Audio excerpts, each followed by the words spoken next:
Christmas Eve at Grandpa's house. 'Twas the night before Christmas when all through Grandpa's house not a creature was stirring, not even a ghost of a mouse. The stockings were still on our feet. It was cold in that old house. We children were buried under quilts atop our feather beds, with visions of peppermint candy danced in our heads. Mother in her flannel pajamas and Big Daddy in his Russian cap, with the flaps pulled down, had just settled down for a bit of a nap. When out on the lawn there arose such a clatter, I sprang from my bed to see, what's the matter? Jumping over my brothers on the floor so as not to splatter, away to the window I flew like a flash, pulled back the curtain and threw up a hash. Ooh, I'll clean that up later.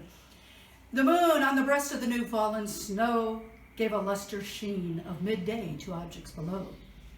When what did appear to my wondering eyes a saggin', but Dan and Jim pulling Grandpa's old wagon.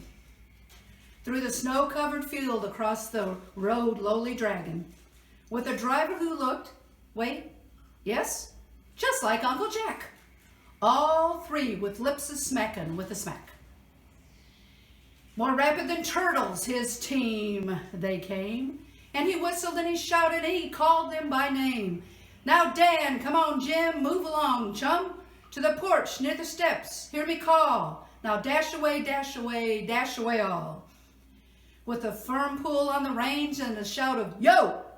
The wagon came to a stop by Grandpa's front door. The horses came to a stop with their legs fore.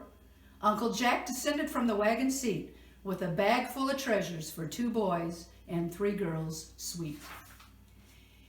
He was dressed in all denim from his head to his foot, and his clothes were all covered with ashes and soot. His big blacksmith's hands gripped the bag of loot. I heard each step as he came through the door. Creak, creak, creak was the soft voice of the floor. With that old meal sack flung on his back, he looked like a peddler hauling his pack. Tall as a mountain, my favorite Uncle Jack. His eyes, they twinkled. He hummed a happy tune as they slowly crept to the egg table across the room. He spoke not a word, but went straight to his work, placing his long arm into the bottom of the sack. Peppermint candy his nieces and nephews would not lack. He pulled from his sack with jacks and a ball, another with marbles and 1 small baby doll.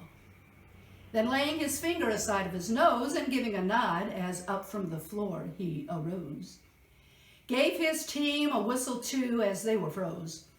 But I heard him exclaim ere he drove out of sight, Merry Christmas, y'all, and good night.